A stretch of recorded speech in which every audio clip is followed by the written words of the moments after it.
Good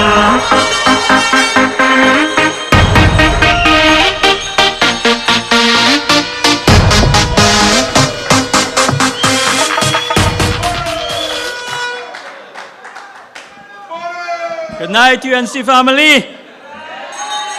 Good night, Fyzabad.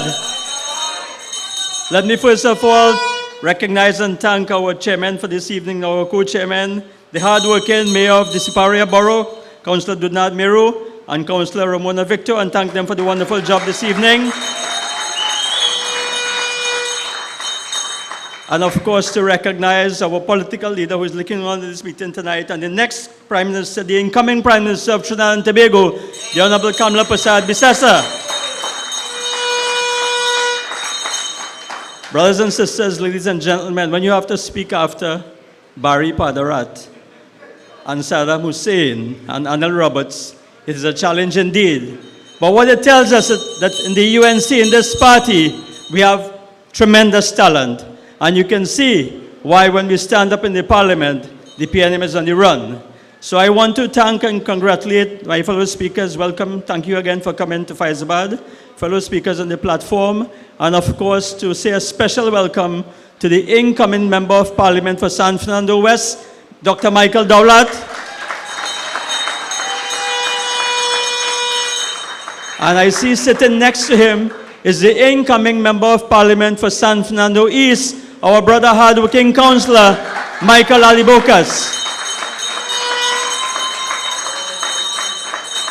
And of course, I want to recognize my fellow parliamentarians who are here, who have joined us this evening, and of course, the members of the local government, representatives and so on. I see our friends from the OWTU. I know this is mixed feelings when you come to Fyzabad, our friends, because here is where it all started, and of course you come here with a great deal of sadness because of the closure of Petrotrin, and we can talk about that further as we go along. So my dear constituents of Fyzabad, UNC family, the hundreds of you here tonight, and I believe there are over 2,000 viewing online on the social platforms, and the tent outside is full and overflowing onto the road. A true pavement report in Fyzabad indeed, brothers and sisters. So tonight we will continue to address the issues that affect you and your families on a daily basis as we try to survive the dying days of this incompetent PNM administration. My brothers and sisters, this is a government that has failed to provide you and your families with safety and security inside your homes, never mind on the streets. This is a government that has failed your children in the education sector. This is a government that has failed to provide jobs and other growth opportunities for our young people. This is a government that has failed to provide you with timely and adequate health care. So my brothers and sisters, I will talk a little bit about the healthcare situation in Trinidad and Tobago.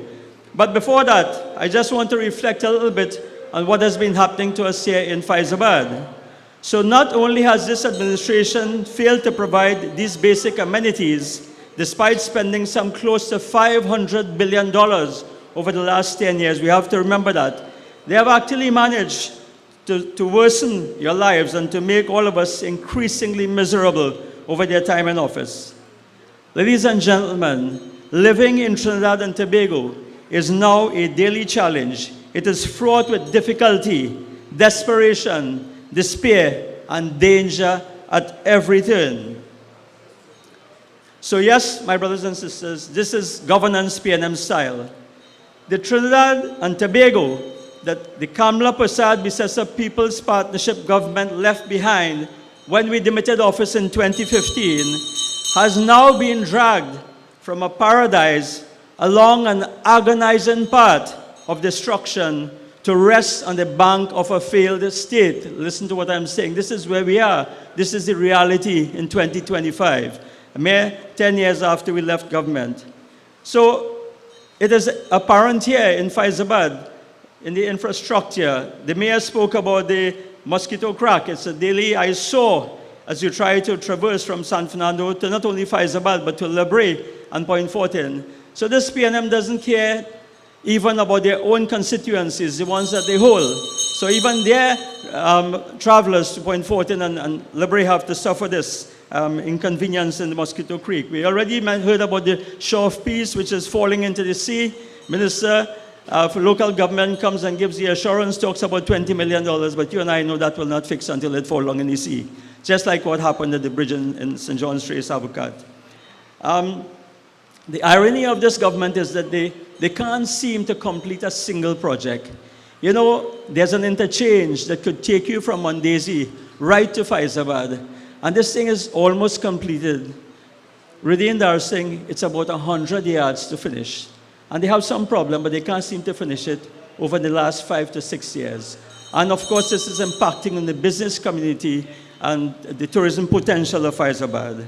And they've had a landslip in Skinner Trace since 2022. You know, I remember very clearly, on Diwali Day 2022, I was told that the Minister of Works and Transport was coming in a hurry to try and bring relief to the people of Skinner Trace. So on Diwali, dressed in my kurta, Barry, I went down to Skinner Trace like the good MP I am to join the minister.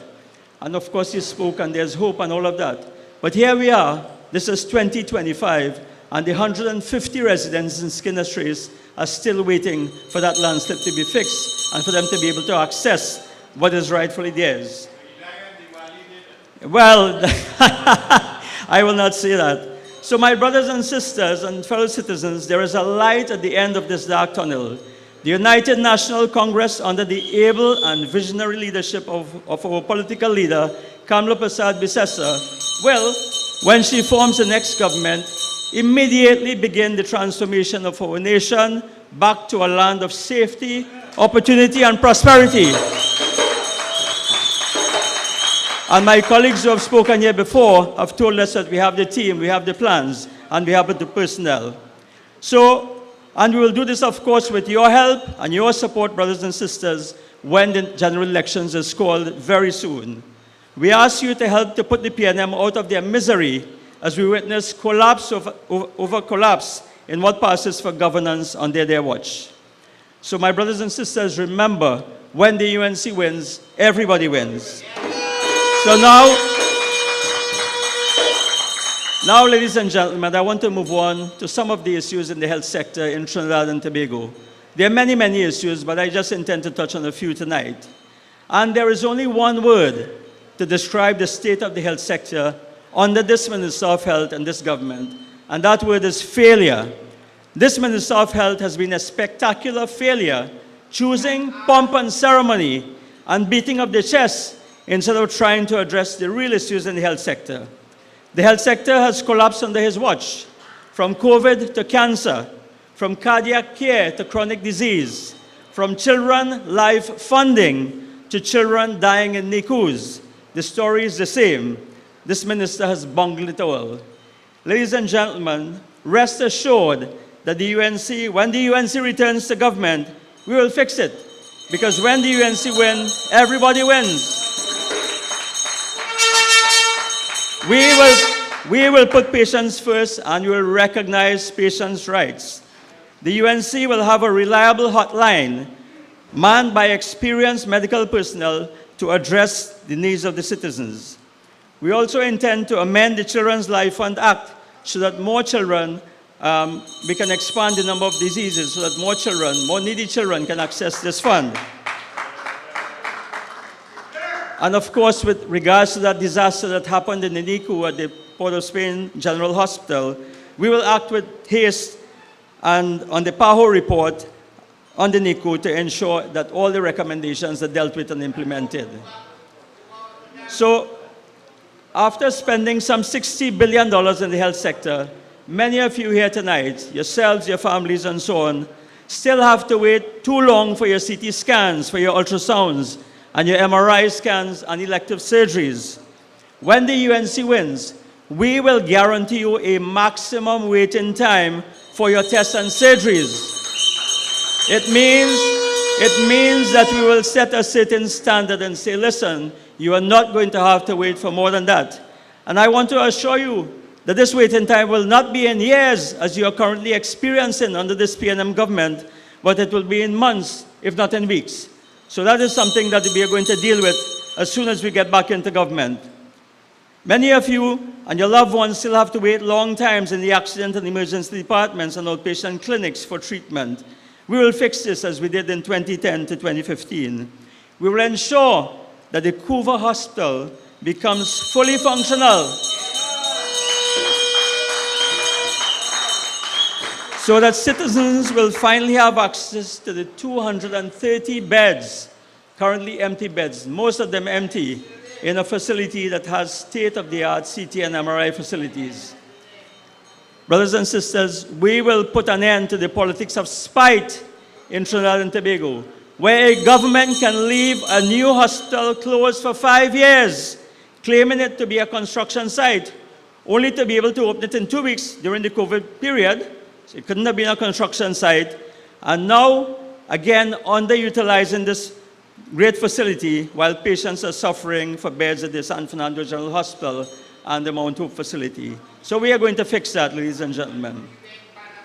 Ladies and gentlemen, under the incoming UNC government, we will revolutionize cancer care. Cancer is something that is dear to many of us. Many of us with our relatives, we'll know friends, families, neighbors, and so on, who suffer this dreaded disease. And as I speak, today is recognized as World Cancer Day by the Union for International Cancer Control. And whilst we salute our cancer survivors, we have to take note that cancer treatment services in the public health sector in Trinidad and Tobago still has a long way to go. We are going to fix this. Recently, a couple of days ago, there's a story of a patient who required a treatment called brachytherapy at the St. James facility. And the patient is being told that the machine is being repaired. Brothers and sisters, in this day and age, it is an emotional thing. Every minute that you wait to get treatment, you're worried. You're worried that the disease is taking effect on you. So that cannot be an acceptable situation. And we are saying that this is something that we are going to fix in a very definitive way. Cancer care can be expensive. The drugs are expensive. But in many instances, we know it's life-saving. A UNC government will consider ring fencing and protecting a separate budgetary item for cancer drugs. Understand what we are saying. Currently, the allocation for cancer drugs comes into a bulk with the other drugs, and sometimes if the money run out, too bad for you. That's what happens. So we are saying to you that we will consider putting a separate line item in the budget. My parliamentary colleagues will know what I'm speaking about, to deal with cancer drugs. So, and we will guarantee and ring fence an allocation within the external patient program. Brothers and sisters, in 2010, the People's Partnership Government under Kamala Prasad Bisesa created something called an external patient program. That program is meant to take up the slack when the public facilities, when you go to the hospital and you can't get the service there, this program is meant to take up the slack and allow you to go to a private facility in a reasonable time, and the government will pay for it. This program has been underfunded. We are saying that we are going to look at this program again and make it, up the funding so that you can have your treatment in a timely manner. This government likes to come and boast about the number of tests they do. The Minister of Health is always jumping up. This RHA did 1,000 tests, this one did 10,000. What they don't tell you is how many tests they didn't do. They don't tell you how long you've been waiting for these tests. They tell you it's free. So of course it's free, but how timely is it? And that is the issue that we will fix. So we are going to put a comprehensive national cancer screening program in place, and we intend to establish a directorate of oncology services within the Ministry of Health, akin to what we did in 2010, 2011, when we created a separate directorate of women's health to deal with the maternity deaths and so on that were occurring at the time. And of course, that has worked for the benefit of the population. So ladies and gentlemen, under the incoming UNC government, you will be saying goodbye to drug shortages. This is something that affects you on a daily basis. Do you know that some 186,000 patients depend on CDAP for their medication? 186,000 of our brothers and sisters depend on CDAP for their medication. There are some 49 drugs available on the CDAP formulary currently. We remain in full support, the UNC remains in full support of the CDAP program. It's an essential social service, but we intend to expand the number of drugs available to you, and we also intend to make sure and review the drug formulary and update the drugs that are available and provide some more modern drugs for you.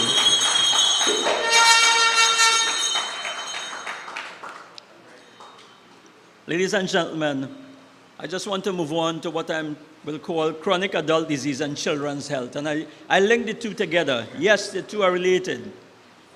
Hearing, vision, childhood obesity, and behavioral problems such as autism and ADHD sometimes go undetected and undiagnosed until it is too late for proper intervention.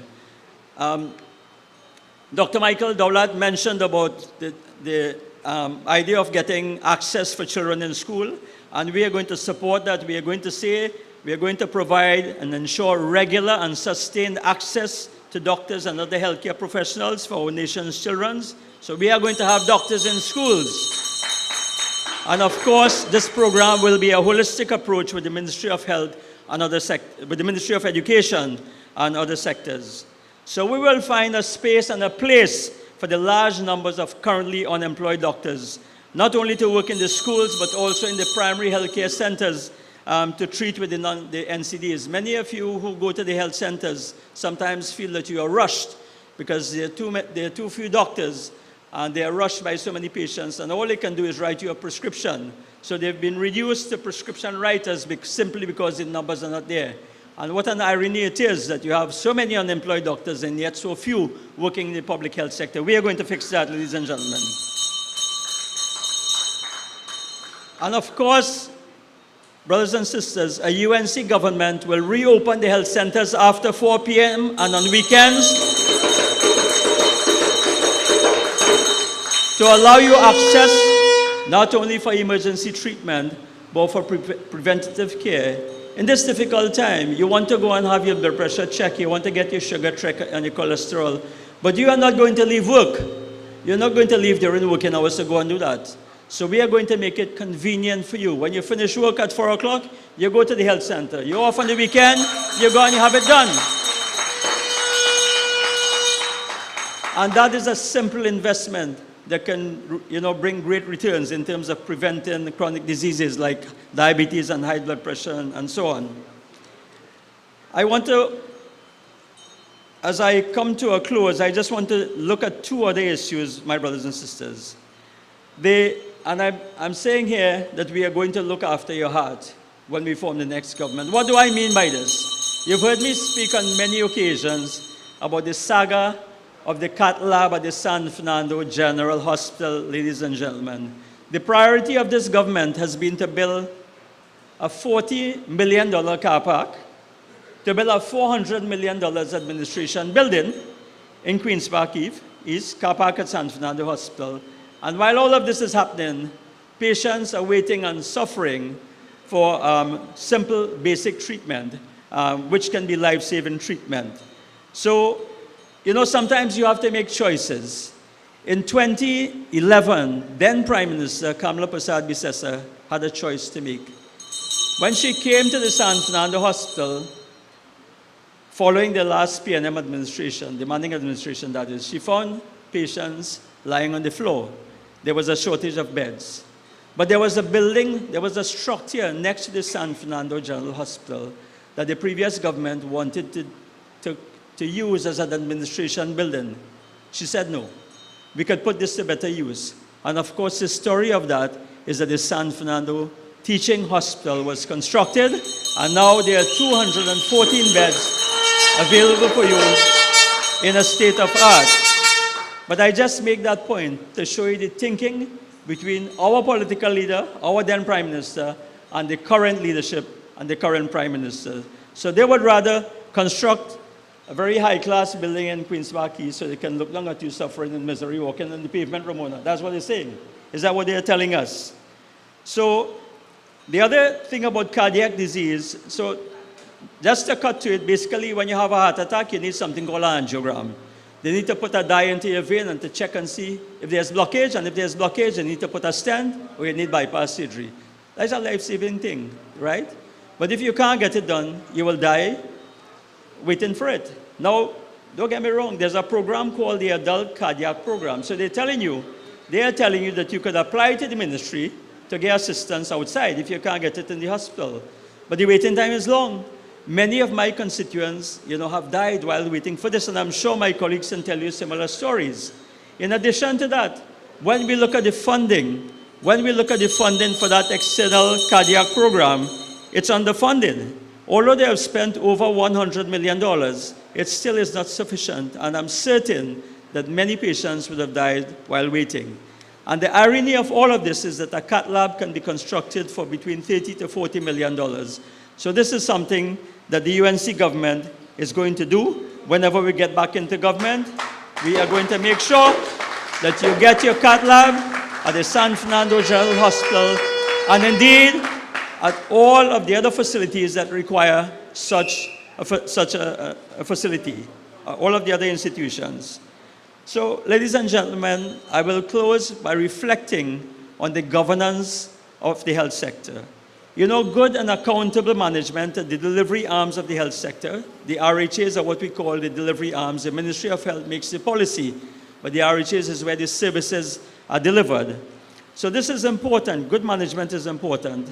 And I want to ask a few questions before I close here tonight. Because if this is true, and if this is what is happening at one of the RHAs, and indeed might be happening at the RHAs, then this can explain why the health sector is in free fall, why it is in collapse, Ravi.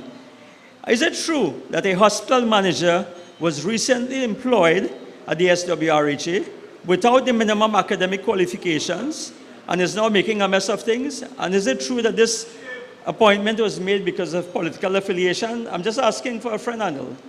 Is it true that a plant engineer with no experience was hired because of his family connections and he's unable to handle the maintenance and servicing of sophisticated and highly specialized medical equipment, Khadija? If this is true, this is a sad state of affairs. Is it true that the SWRHA continues to spend thousands of dollars every month on renting generators instead of repairing the in-house equipment against the advice of senior people in the RHA? Something is wrong here, my brothers and sisters. It appears that friends and family come first and patient care comes last under this administration. But we are not surprised. We are not surprised, ladies and gentlemen.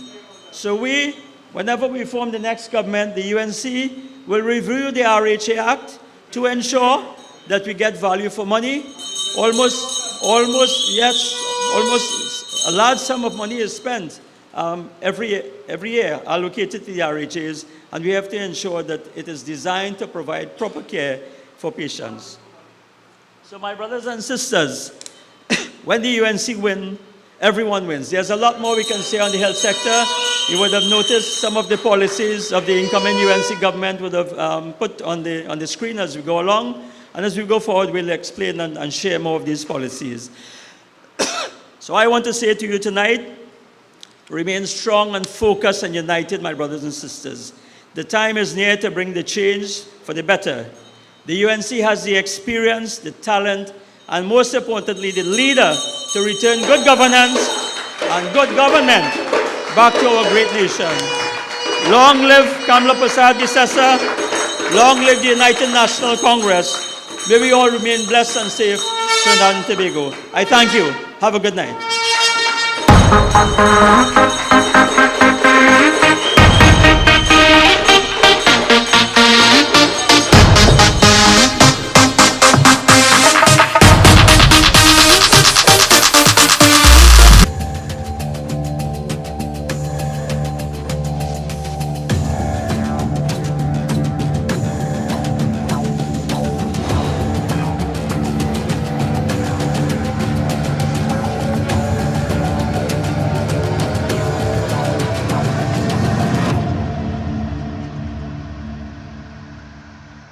Do you know that in 2016, 66 liters of diesel cost $100?